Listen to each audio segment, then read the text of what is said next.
I look less like a Rasta and more like Sideshow Bob. Let's take this off. One love, one heart. Let's get together and feel all right. Kingsley Ben-Adir takes on the role of Jamaica's best-selling artist in Bob Marley, One Love. It's a musical celebration while also showcasing his revolution through song. So should you get together, and is this going to make you feel all right?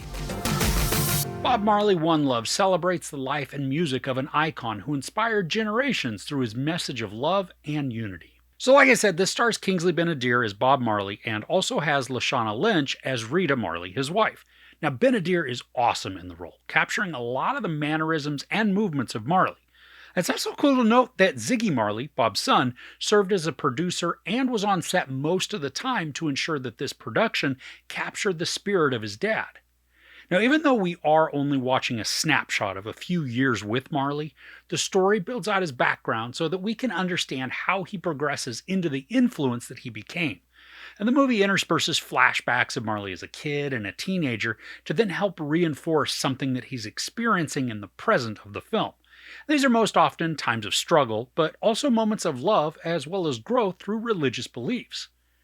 Now, all throughout the film, Marley's music is featured, so if you are a fan of his songs like I am, we get a great helping of his hits. Now, also though, for somebody like me who was ignorant of the political and social unrest of Jamaica in the early 70s, the film starts with several title cards to inform us of the situation and the history.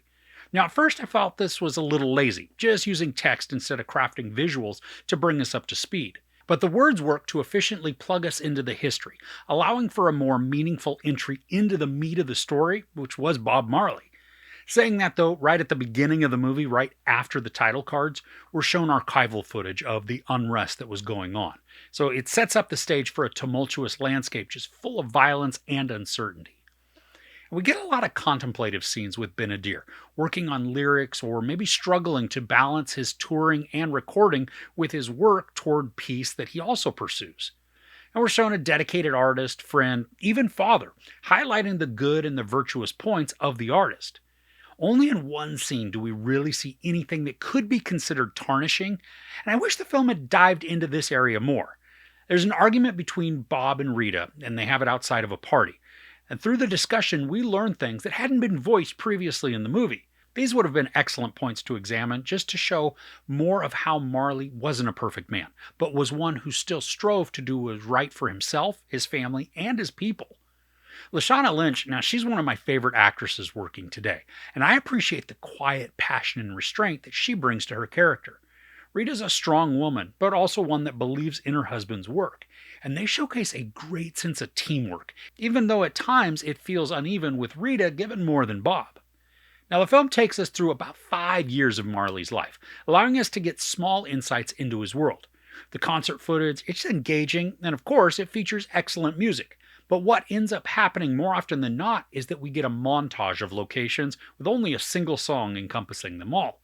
Now the songs are still great to listen to, and some of the montages work well, but watching Ben-Adir performing on stage and not hearing the vocals of each performance, it did lose a tiny bit of luster. Now I'm curious if you're going to have this issue also. Because of the thick Jamaican accent and the speed at which they sometimes spoke, some of the dialogue I had to either guess at or just take in the entire context of a conversation because I couldn't understand all of what was being said. And that's not a knock on their performance because the accents, they didn't waver throughout the performance. But it was a little discouraging to not be able to hear every bit of dialogue clearly. So I guess I'm just going to have to wait until it hits streaming or 4K, then rewatch with the subtitles and catch any parts that I missed. Now I love that we get scenes that feature the songwriting process too. To watch the beat be created and then bass and guitars being added, it gave a sense of something actually being created. And the band would stop and then readjust until landing on the desired sound. And for these, we're placed right in the middle of the band, swinging around to view different players as they build out their parts. Now, I thought a lot of the cinematography was captured well, giving us many intimate scenes where we could experience the weight of a situation. There's also a repeating visual that changes slightly each time we're shown it. It features a very young Bob Marley running out of a burning field. Now, not only is this stunning to view, but it grows to hold a ton of significance and meaning as it goes along. Now, for me, though, the biggest shortcoming of this is how Marley is kind of sanitized as a person. He's painted as almost infallible. Now, I'm not looking for this to be some sort of hit piece on him or a story that drags out every bit of dirt that really could be found. I just went in believing that this was a biography. And while we do get that, it's also cleansed of pretty much any shortcoming that the man could have. I mean, if this is supposed to be purely a positive view of his accomplishments, great. I'm all on board for that. But what we're led to believe is that this is a biographical look at the artist. With that said, though, it's not enough to ruin any sort of viewing experience. I was engrossed in the music and then captivated by Ben-Adir in the title role.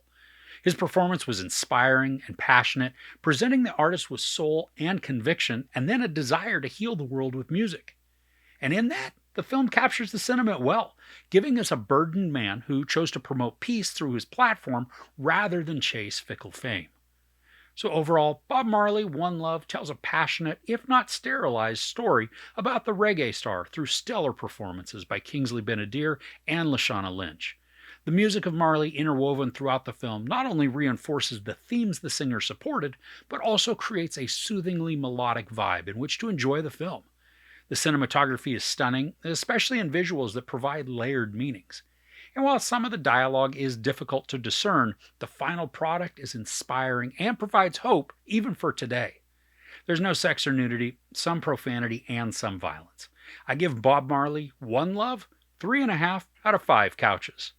So in recent years, we've gotten films on Queen, Elton John, now Bob Marley, and then one on Amy Winehouse is coming soon. So what other musical artists or acts would you like to see a film about? Let me know in the comments below. If you enjoyed this review, please give it a like. Also, don't forget to share and subscribe. I'm Chris. This is Movies and Munchies. Thanks for couching with me.